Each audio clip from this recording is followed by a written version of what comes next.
Welcome to True Parents Way series, Begotten of God. I'm Tyler Hendricks.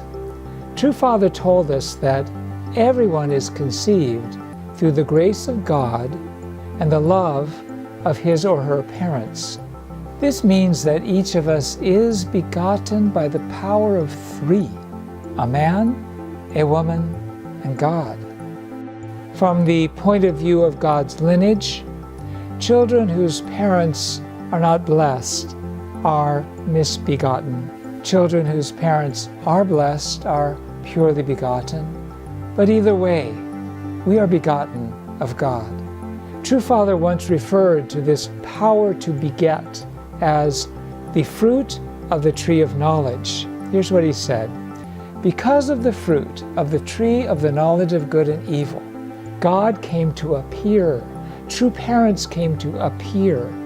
False parents came to appear. And the Garden of Eden appeared.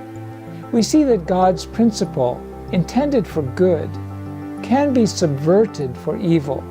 Give and receive action, whether centered on God or Satan, leads to multiplication. Once God birthed Adam and Eve and gave them responsibility, the horse was out of the barn. Adam and Eve followed Satan, and in Father's words, God, who is the internal Adam, had nothing to do with Adam's committing sin and planting the evil seed. In other words, Satan expropriated the sperm and ovum.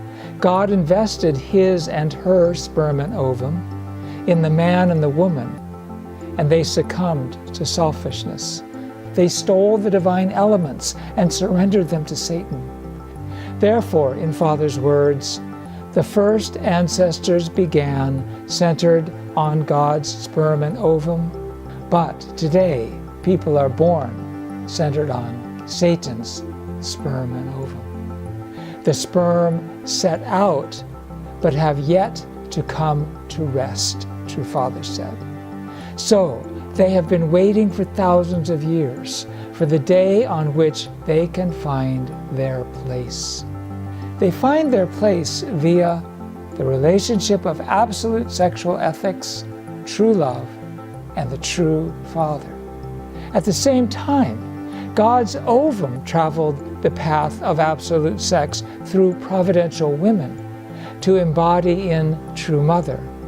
In Father's words, until the Lord comes, all wives must give birth to their husbands, and Eve, who represents women, must also give birth to the Lord at his second advent.